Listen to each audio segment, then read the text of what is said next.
I'm very pleased to present our next speaker, which is Dr. Anil Parwani. Dr. Anil Parwani is a professor of pathology at the University of Pittsburgh Medical Center. He also has an adjunct position in the Department of Biomedical Informatics.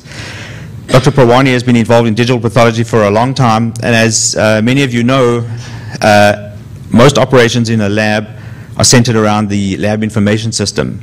So if we're going to truly move to a slideless laboratory where we're going to use whole slide imaging and abandon the glass, the key is how do you integrate that slideless lab with your LIS. And so Dr. Parwani is going to give us a talk in how to accomplish and reach that holy grail.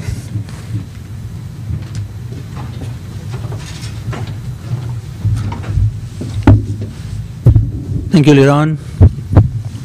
So my goal will be to talk about, how do you get to what Jason is trying to do in the lab and produce good diagnostic tissue, produce a good system which will result in us to make a diagnosis on digital slides. So I'd like to discuss the state of workflow in today's AP lab, and this is not only true in Pittsburgh, but in several other places that I've been to. Before we can even become digital, what do we need to do to prepare for it? I'd like to give you an overview of our institute and what we've done to overcome that, and then some of the applications, briefly touch on that. But the main thrust of my talk will be on how do we take all this information, all the digital information, and put it together with the LIS, because LIS is the driving force moving things in the lab. How do we put all this together? And again, this is just based on our experiences so far. So we've heard over and over at this conference and that our role of pathologist is rapidly evolving. We're confronted with a lot of information.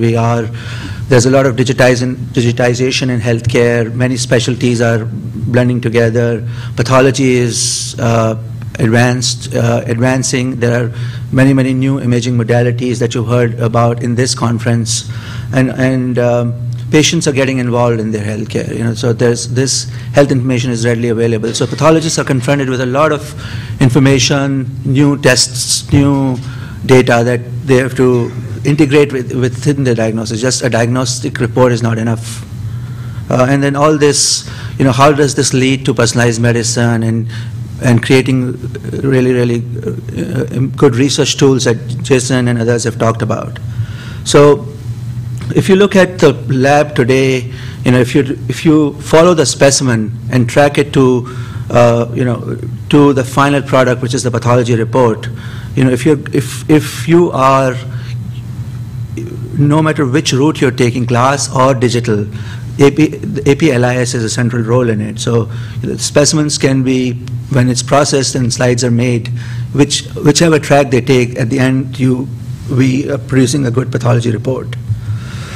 So to integrate digital pathology with the AP LIS will result in a complete digital workflow, and that's the promise we've heard. That's the promise of digital pathology, and this is the road to precision medicine. But are we there yet? There's a lot of promise in this, but are we there yet?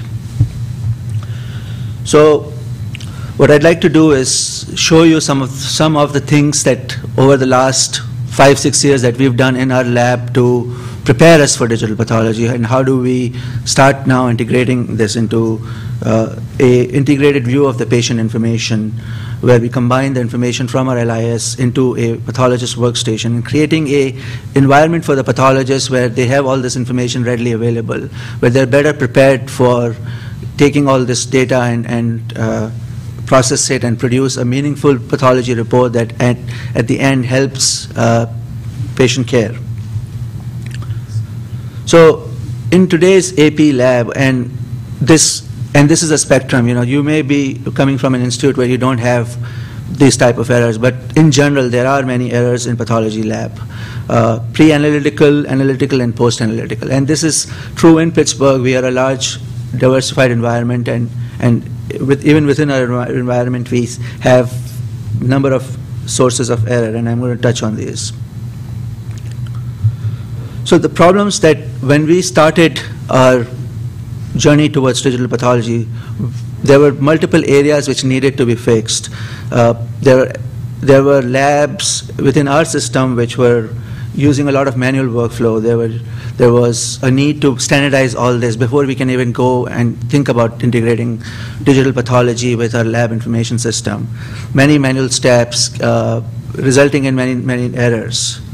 So some of the things we decide, if we follow the specimen life cycle, patient comes into the OR or the clinic, specimen is presented to the pathology lab, accession happens as grossing, histology. All these steps have a lot of manual steps in it, and even to the point where pathologist is reviewing all this.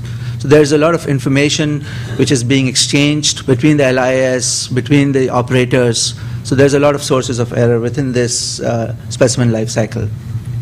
So multiple areas of the AP lab depend on the AP-LIS for workflow, and there is a need. We felt there was a need for automation and standardization of workflow to better prepare us for digital pathology. A lot of manual steps, again, even in pathology, pathologists sign-out process. It's not unusual to have piles of papers and slides lying around in the pathologist's work area where you're dealing with a lot of manual things. You're dealing with paper requisitions, you're dealing with information, and it takes a lot of time to put all this information together before you even put the slide on the microscope. So this is not unusual. This is a pathologist in our institute, pathology office, and this may look very familiar to many of you. This is a source for slides which are found missing. All this is a culture that is in pathology today. I mean, it's nothing unusual. I mean, this is one of the pathologists that are who shall remain unnamed. So if you look at the histology workflow, again, from the lab, gross lab into the histology, a lot of manual steps which when we started doing it, we felt that all this needed to be standardized and automated. We needed to have barcoding, we needed to have tracking in place, have barcoded slides before we can even start integrating it into our LIS. So some of the things which we did to prepare for it was to start looking at the basic workflow from the patient, from the OR, into the pathology lab, and then to the reporting. Are there steps that we can do to improve the efficiency of the lab and the workflow? So within our environment, we have it's a diversified healthcare environment. We have 20+ hospitals, some of which are academic, some of which are community hospitals. We have subspecialties sign out in the academic hospitals, and then we have several of our pathologists who are out in the community and they're dealing with general pathology, and they're consulting the academic pathologists. There is a diversity in how the workflow is done, even though it's a large system. When we first started doing it, when we first started thinking about going digital, one of our tasks was to bring everyone on the same level of workflow, have everyone get to do barcoding, have everyone do tracking, have a standardized lab report. So all these are prerequisites, in my opinion, before you can even start integrating all this for clinical sign-out. I mean, so these are our case volumes from the last 3 years. So we have about 300,000 plus specimens if you combine all the specimens, surgical and cytology. We have some of the larger sites are our academic hospitals who have a large number of cases, both surgical pathology and cytology cases. We acquire a lot of images. We acquire a lot of gross and microscopic images. We also have a lot of whole slide images, which I'm going to talk about later. But this is roughly an idea of the number of images that we are capturing within our LIS, within our image servers. We have multiple users. We have one central database. We have one central LIS. We have number of workstations. So some of the things we did with barcoding was we started integrating the same standardized workflow into one lab and then transferred it over to the other lab. So within the 20 hospitals, we wanted to create a replica of the same workflow. And we decided, as we move forward with barcoding and tracking, can we use all this information to improve our workflow and to reduce errors? And we found out, soon after implementing barcoding at the first sites, that the histotechnologists loved this technology. They loved tracking, they loved barcoding, and we were able to see an instant reduction in the number of errors. We were also able to see a very good increase in the users' satisfaction. So the steps that we were able to overcome, which were done manually, now we were doing it using barcoding and tracking. So we were already ahead of the game in terms of preparing for going digital. We already had barcoded slides now. So we were able to take those barcoded slides now into a scanner and digitize and use that barcoded information to drive the workflow. So we also had other small things that we started to do. We started to use a lot of checklists using data points which were used for patient care, which were part of the pathology report, which was easily searchable. Again, preparing for going digital, because one of the things that will happen is once we start signing out digitally, once we have FDA approval for primary diagnosis, we're going to rely on using standardized reporting mechanisms, using web-based reporting mechanisms. And it's still a debate whether LIS will be the vehicle for delivering the report, or we're going to combine the LIS with a digital pathology cockpit to do the same. So, but in order to prepare for this, we decided this was one of the key things that had to happen. So this is an example of a worksheet, which again is a standardized way of collecting information. It goes into the pathology report, and it's amenable to, when you move to digital pathology, to increase the ease of reporting. And again, this information, as I'll show you later, when you start to integrate your digital pathology with the LIS, this kind of information will be easily available in the pathologist workstation. We also had a number of quality assurance steps in place. So we implemented a pre-sign-out QC tool, which was triggered when a pathologist was signing out a case. One of the cases would be randomly picked for QC.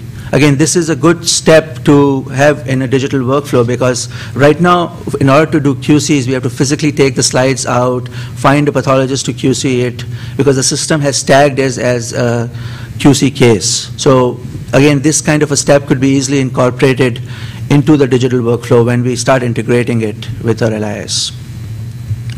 So this is just a summary of some of the things we did, which were, again, designed to help us automate our workflow, make it more standardized, and again, lay the foundation of a slideless workflow. So the goal is, again, there is a spectrum of in pathology, in the AP lab, there is a lot of things that need to be improved. So the take-home message is, before we even start considering digital pathology for clinical use, we really need to have a good standardized workflow prior to, as a prerequisite to digital pathology. So this is how we are been moving along in our digital pathology, digital imaging roadmap. We have, we've been using static images, incorporating them into patient reports, gross, microscopic. We've been using telepathology, and later on, Stock will describe some of this in more detail. We've been using whole slide imaging for education and QAC. We are using a lot of advanced imaging algorithms. Jeff Fine is our director of advanced imaging. He's started a subdivision in pathology informatics, focusing on new imaging tools, new algorithms, and new technologies which will supplement whole slide imaging, which will supplement all the other things that are coming out in the pipeline. And then one of the things we are currently working on is whole slide imaging with integration with LIS, and again, preparing for FDA approval, preparing for clinical trials when that becomes available, so we can start using whole slide imaging for primary diagnosis. And then ultimately, we want this to be the digital images to be just the starting point for integrated diagnosis, where you're combining information with radiology. You're also feeding this information into pathology, into the tissue bank, into the biospecimen repositories, for advanced research. So all this is the ultimate goal. So I'll just give you a brief overview of some of the things we've done, and then I'll touch on the integration of imaging with LIS. So we acquire a lot of gross and microscopic images as part of a normal workflow. We don't use a lot of the microscopic images into the reports, but we use it for clinical documentation. We might use it for keeping track of cases like consults which are sent out. This is a practice that we've been doing for several years, and we have been archiving them within our LIS image server. So one of the things we wanted to do is see if we could send these images into the radiology system. So we started to integrate our pathology images, the static images, not the whole slide images. Because when we first went to the radiologists with the proposal that we want to bring our whole slide images into radiology system, they freaked out. They said, that's not going to happen. You know, this is going to crash our system. So we started with the integration of pathology images into the radiology system. With the pre-implementation, the workflow was we had taken all our gross images which were acquired at the academic hospitals as part of the workflow for documentation, for gross imaging. We would take these images as part of the workflow and the microscopic images which were stored in an image server. We had a request from several clinicians, radiologists, surgeons that they wanted access to those gross images. We limited this initial access we have limited it for gross images only, because we don't want to send out microscopic images into the radiology system, because they're then accessible by anyone and subject to interpretation. So we were concerned about that. So right now we've restricted it to gross images. So there is no extra user training required. We are using an existing infrastructure and sending these images. So the images, when they're stored in our imaging server, the radiology system, we generate a report twice a day, which is then picked up by the radiology system. They query it. They pick up images which are common to their system. And in radiology, these are called studies. So they're linked to studies. A patient might have an MRI or a CT scan, and then they become part of, they're displayed in the radiology system. So this is an example of image which could be acquired in our pathology system. And a number of these images can then be selected to be moved over to the radiology system. So we have complete control over what we want to send and what we don't want to send. We also have complete control over what we want to incorporate into our pathology reports and what we don't want to send out. So because there are a number of images that we acquire in pathology which don't necessarily make it into the patient record. Then this is an example of how these static images are viewed in the radiology system. They are using existing radiology systems. We are able to, the radiologist, clinicians, surgeons, anyone can go in and look at them. Pathologists can look at them. They can be used for tumor boards. They can be used for patient care. So this is just a first step for integrating images into the outside pathology.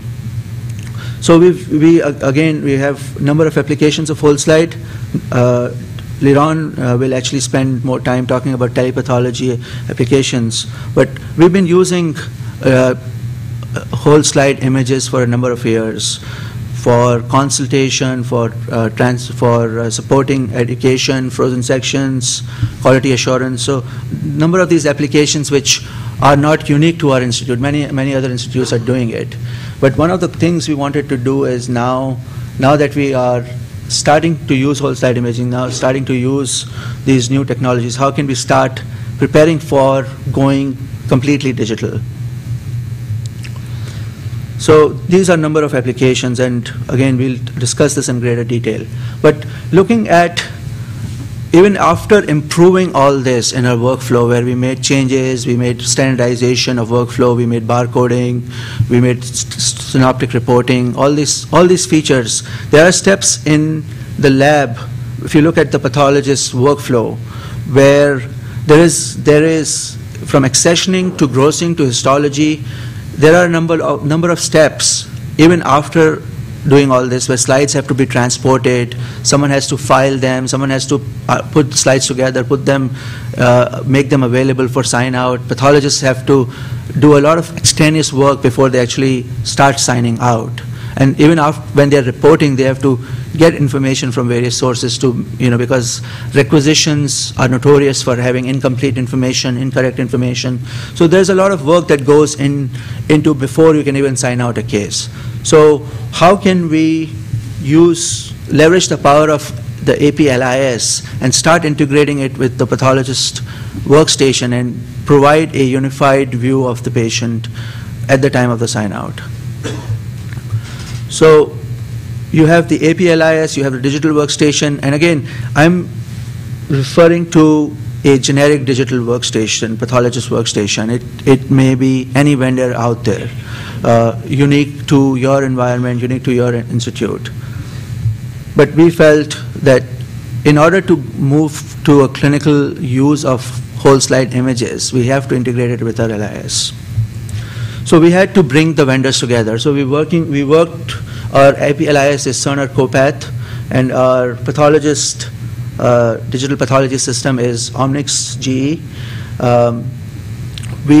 One of the key things was to bring these vendors together, and that was a difficult task. It was one of the most difficult tasks because, there is always, when the AP-LIS vendor has their own solution, they have a very good solution that they want the LIS to drive this workflow. They want LIS to have a work list for pathologists where case is triggered from there, case is pulled out from there, there's a link to the whole slide image.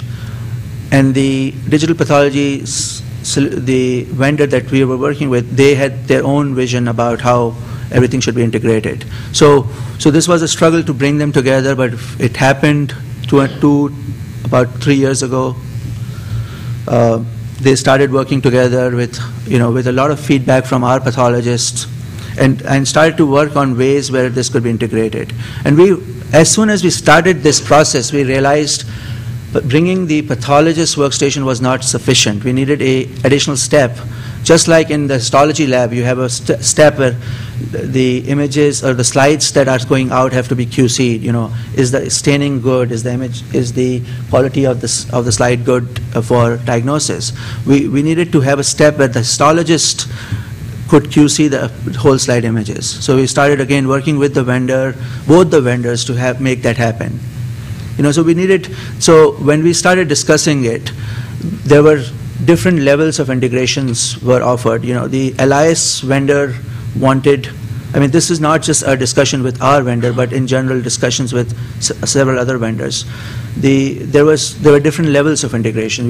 There was just the possibility of a bare minimum metadata exchange where the information is for demographics is sent to the case identifiers, and the viewing software and the digital pathology system were not directly integrating with one another. They were independently linked via a bridge. So we wanted a more deeper integration for this to happen. So in order to do that, the vendor has to open up their database, they had to open up their querying services, publishing service for that to happen. So the steps that were a lot of the steps, viewing the images, collating the cases, bringing information together, all the manual steps could then be, with the help of the LIS, moved into the digital workflow, if you were able to do that. And the LIS can then contribute very actively to that process. They're not just merely linking a whole slide image to information about the patient. You're actually taking all the information from the LIS and sending it to your workstation via a workflow server. So we also, at this time, there was not good data available because there was a business case for this. Our institute wanted to know how can we even think about integrating, how can we think about scanning 1 million slides a year and making a complete digital workflow. So we had to provide a business case for it, a patient safety case. A lot of discussion went into it, but we realized, just like when radiology was going filmless, there were time motion studies done to show there was a reduction of in time of required for interpretation. Can these similar efficiencies be realized in a digital workflow? So that was a good a question that there wasn't a lot of data out there. So we actually did time motion studies where a research associate would actually literally follow the pathologist all day and timed different steps of their daily workflow. How much time was spent in work list management for case distribution, pickup time, matching, paperwork. So we at the end of it, we found out about 12 to 13% efficiency of the workflow could be gained by just doing that step where information from all this collation of cases, all these opportunities can then be moved to a workstation. So let me show you that. So these are specific opportunities that were identified for time savings. Matching paperwork to case, matching new stains, as you order stains, all this mental step added to a pathologist's time. And even if you are in a teaching institute, there are invariably times that the pathologist would be doing all this. And there were also times that the histotechnologists were spending matching cases, collating cases, putting files together, bringing the requisition with the case, attaching the workflow, the working draft. So a lot of things had to be done before the case was signed out. So we actually measured those outcomes. We measured the times that were spent in those areas. And that made a good case for going with the vendor and choosing to go with a deeper integration with the LIS. I mean, that was a very fundamental decision we had to make. So we observed there were routine use, and we did from accession to sign out. There were opportunities where time could be saved, increase available pathologist time for workflow savings, and about 12% per pathologist, in addition to savings from the secondary downstream effects where frozen sections, tumor boards, consults, slide review. So this also contributed to the quality, profitability, lifestyle, all those aspects of the day-to-day transactions in a pathologist. Then there was also opportunities to eliminate case assembly tasks in the lab, because we went with the model that we want the integration in the lab where the histotechnologist was able to do collation of slides digitally. And then there was also downstream effect on patient care and clinical efficiency, satisfaction, all those other things. So we started a beta testing where we looked at cases. Pathologists were enrolled in the study where they were asked to sign out looked at cases digitally. We didn't do a formal study of glass versus concordance because we had done similar studies in the past. We didn't do it formally, but we have the data where we can go back and look at the concordance. Primarily because our goal was first to prepare, make changes in our AP lab, make it ready for digital pathology, start the integration process, and then when we are ready with FDA approval, we will be better prepared for that. Maybe the technology will change, maybe we'll have to do additional validation studies when the time comes, but at least our pathologists in our institute were getting more and more familiar with the technology. So we looked at cases, 135 cases in this beta period, which was 2.5 to 3 months. We had done separate studies where we were assessing image quality. We had done separate studies where we were assessing just the software and the ease of use. So this was one of the studies. We also looked at magnification. So 8 to 10% of these cases were at 40x. Several of these were at 20x. And we also kept track of the specialties and the subtypes by organ type. Again, keeping in mind that, we're not going to use this for primary diagnosis today, but we are getting ready for it. We're getting prepared for it. And what are the key prerequisites for this to happen? So we also looked at our consult services. We've started looking at frozen sections and incorporating them into this workflow. But we looked at several of the initial studies were spent on image quality and working with different specialties and identifying features that were important to them. So for the GI pathologists, we worked with them to look at H. pylori, look at fungal infections, look at specific features that we wanted to make sure that when we go to from glass to digital, those attributes, those characteristics, those features were captured. So several of these initial studies, while we were doing integration studies, were focused on image quality. And we were giving constant feedback to our digital pathology vendor to keep improving the image quality. So our workflow for a digital pathology sign-out was cases would be accessioned in the AP-LIS. Even prior to accessioning, we had done steps where when the patient is in the OR or the clinic, there is an electronic order entry into our LIS. So once that was done, cases were accessioned in LIS. Specimen goes through its cycle of grossing and with improved workflow, barcoding, tracking. Cases were processed in histology, and our goal is to have the scanners in the histology lab. For the testing purposes, we had the scanners at the research site, but right now we are starting to do alpha testing of a large multi-slide loader in the histology lab. It's scheduled to start next month. But since now we have LIS integration, that would be the additional step that needs to be tested. More so for the histotechnologist, from the histotechnologist point of view. So cases were prepared for pathologists, and then completely signed out by, for digital pathology sign out. So we created a PACS-driven workflow where the AP-LIS server was preparing the cases were being accessioned, the scanner was scanning the slides, the histotechnologist was assessing the image quality and the completeness of a case. In some cases, there were manual steps in place where slides were not barcoded, so those have to be manually matched with the case, added to the case. And we wanted a system which was be dynamic and provide real-time updates on the case. So we were able to use this and then integrate it with our LIS.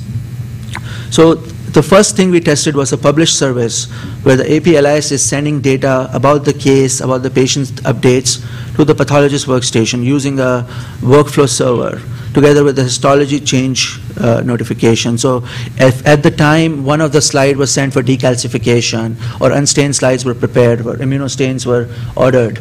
All that would be captured in the pathologist workstation. And as these cases were accessioned into the system, they would be available immediately after they were accessioned. So that was one of the key things of integration. We didn't want just a exchange of metadata. We wanted real-time integration. So it provided the histologist with a good understanding of what was lacking in the case, what was coming down the pipeline, was the case complete. So we had to create statuses, within the workstation to make that happen. So we looked at the service data which was sent from our LIS into the workflow server and then into the pathologist workstation. So case data, histology data, procedure data, type of case, the status of the case, the data about the patient, and information about the clinician and the pathologist. So again, with the barcoding and the tracking, this information can then, once it is in the scanner, it's easy to match. So we also we tested the query service, which was enabled because of deeper integration and good collaboration between the two vendors. So this is hosted by the AP-LIS system. The server queries the LIS for additional information such as clinical information, gross diagnoses, information about prior cases. All this again is made available into the pathologist workstation to allow for a complete view of the patient at the time of the sign out. And then there is also opportunities to bring additional contextual information if it's available, like gross images and other radiology data. So associated cases, that's priors. When we did the time motion studies, we found out to get a prior case, which is often stored in a remote location, it took a couple of days to get it back. With this system, if the cases were already scanned, with the web query service, we were able to pull those prior cases at the same time when the case was ready for sign out. So this is especially important in areas like transplant, where you have to do sequential comparison of biopsies and looking at prior material to make notice of, make your diagnosis. So all these case results, report, and image data are readily available if you have this kind of integration. So this is the integration overview. You have your API LIS. It's publishing to the workflow server, and it's sending this information into the pathologist workstation. It's providing, with the help of a query service, providing dynamic and real-time information on the case completion. So we tested this formally as a beta site. We are one of the beta sites. There were some other beta sites, but we tested this with our most recent upgrade of our LIS, and we had to formally look for all these case information, case types, case numbers, accession, and check off on all these data which was transferred into the pathologist workstation. Histology data, the histotechnologist had to formally look at a number of cases which were pre-designated, and the case content, sign-out date, all this information, as well as the patient information, barcode information, unique identifiers. So we had to validate this for this beta testing. We looked at 364 test cases, of which a subset were tested in greater detail. Pathologists were enrolled in it. The LIS manager was looking at it. Histotechnologists were looking at it. Some of the comments we got back from the histotechnologist was that this integrated workflow was much better. They have a good, complete view of the case. They can recognize the assets which are missing. They can recognize the assets which are coming in the pipeline. So they kind of have a dashboard of things to come for the case at the case level. But some of the things which were missing and which are still missing is how can the workstation now drive more processes for the workflow? Can we order stains from the workstation? Can we do reporting there? So all those things were identified as features that needed to be done. So this is a screenshot of the histotechnologist workstation, where they can go and match cases for which there is no barcode available. These are some of the testing scenarios that were performed for LIS integration: digital cases, associated cases, addendums, amendments. How do you bring all this information dynamically into the workstation? Autopsy cases, cytology, consults, hemepath, synoptic reports. Can we take synoptic reports that I showed you earlier? Can we take that information from a prior case and make it available at the time of the sign out? Can we have in a pathology lab, we often have duplicate records where records have to be moved and merged. Can we do this same integration where in the workstation we can do the same merging? So this is a screenshot of a synoptic report from a prior case. So you can look here. This is the prior case for this patient, and this is the current case. If you click on any of these prior cases, you can pull the slides and the images on the right-hand screen, and you can compare the current material with the prior material. So this, to me, is integration which is essential for a sign-out to occur digitally. Without this, we will be working with two different systems. We still will be working with two different systems, but the level of integration will depend on your environment, on the LIS that you have, and the vendor that you're working with. So some of the advantages of this that we've noticed is we have immediate visibility of upcoming workload that's coming into your work list. You have a preview of the whole case structure. You have a detailed review of the types of slides that are coming. If they're color coded, you can see them with a LIS integration, you can see how many of those are immunoslides, how many are decal slides, how many are special stains, how many have been looked at by you, how many are, so it gives you an instant update on your case, and you can refresh it at any time, and it provides you with a live histology structure of the case. You also can match images to, using your barcodes, which again is a prerequisite for getting into this. Via a histology workstation, the histotechnologists can go in and make sure the case has all the things that are required before they release it into this thing, into the pathologist workstation. So cases which are ready for review can be easily filtered, case status can be automatically updated, and case can be moved to appropriate parts of your work list. To me, all this is essential to do digital sign out. Without this, it's not going to happen. It is a requirement. Case review workflow, where you have an ability to look at prior cases. So update of the case, including final diagnosis from the prior cases. If there was an amendment done, that information should be available to you. So all this has to be provided to the pathologist workstation via querying service. Additional studies, if you once at the time of the sign out, if you have additional orders of stains pending, you should be able to get that tracking information passed on to your work LIS. So real-time synchronization of case details is essential, and the history of the tracking. Diagnosis entry, when you've completed the case, can you change it to a complete status? And again, with an LIS integration, that is possible. So where are we headed now? So in our case, we have prepared our lab. We have barcoding. We have some of the things that are essential for this to happen. We have experimented with digital pathology. We have used whole slide images for many applications, which Liron will discuss in greater detail. We have started the integration process with our LIS vendor. Now the question is, who's going to do this as a pathologist? For the pathologist, who will drive this workflow? Will the LIS play a central role by providing this contextual information about the case, having a deep integration where you go to the LIS and that's your software which will drive your workflow? I mean, because there are many functions in the lab which are done by the LIS.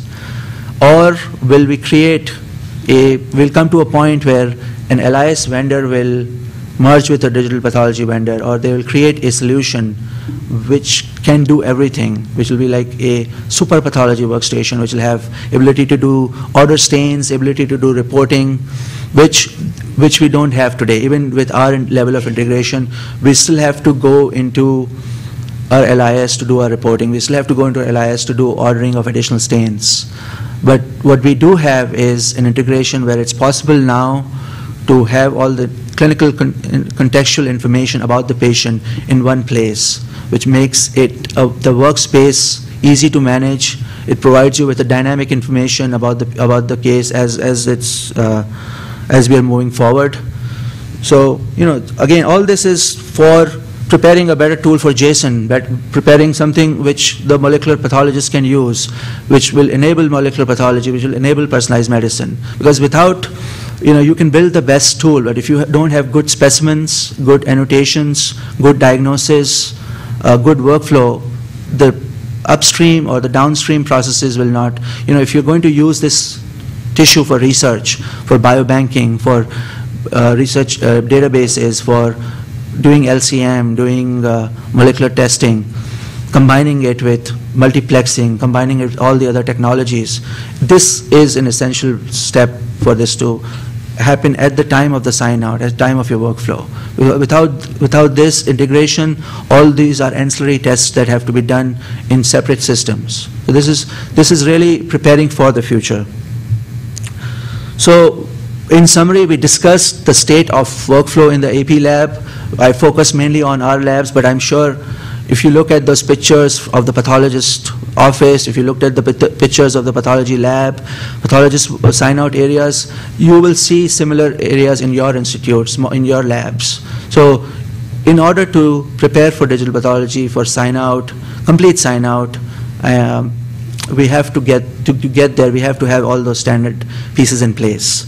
We have to keep improving our imaging quality. We have to keep improving our workflow processes, where once a digital image is derived and is acquired, how can we take that digital information, combine it with patient data, combine it with LIS integration, and present it to the pathologist?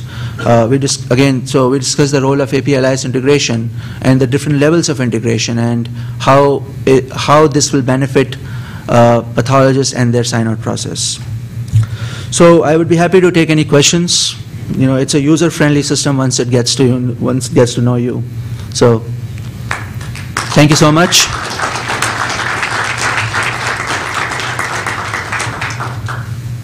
Finished right on time, 1 minute before. So 1 minute for questions? No, we have 10 minutes for questions.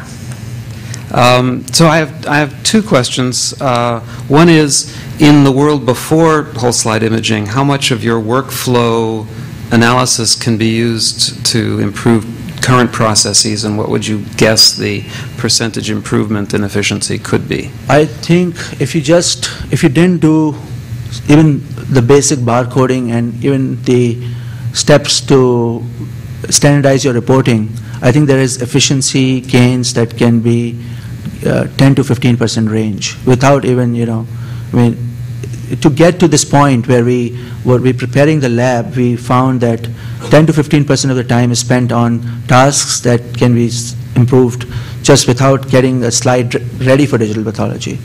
So those are the benefits that can be easily gained today. And my second question is relating to, I think, the main thrust of what you're talking about, of how to connect the workstation to the LIS. And as I understood it, you really had two scenarios. One is the API LIS gets smart, or the workstation vendor gets smart. And I'm wondering whether you have any theories about having a middleware vendor who would maybe be generic about which scanners it supports and would be the integrated environment and would be responsible for talking to the LIS. Do you see that? Are there players out there? To me, that would be the ideal. I showed this picture of a pathologist super cockpit. Mm-hmm. This is a picture I got from one of the F-16s, I think, one of the jet. So to me, it doesn't matter who is giving you the information. As a pathologist, as a diagnostician, as a molecular pathologist, you need all this information together. So there may be a best of breed middleware which brings the LIS, and it's agnostic of what LIS you're using, it's agnostic of what digital pathology system you're bringing, but it brings you the tools together, the information that is essential for your diagnosis. So, like you've done good work on multiplexing. You would want all this information to be easily available to you before you can even apply the multiplexing tools. So to me, those are,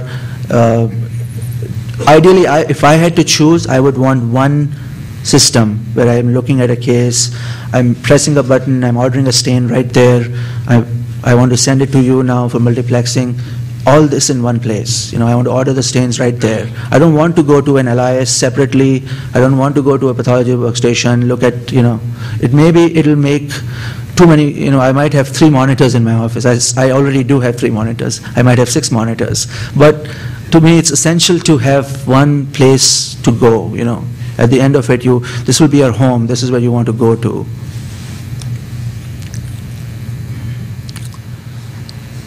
All right, so thank you, everyone. I don't have a question. Thank you, Dr. Parwani.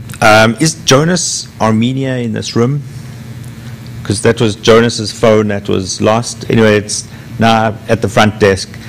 So thank you. We have an hour break or so now, and we'll see you again at 11:20. Thank you.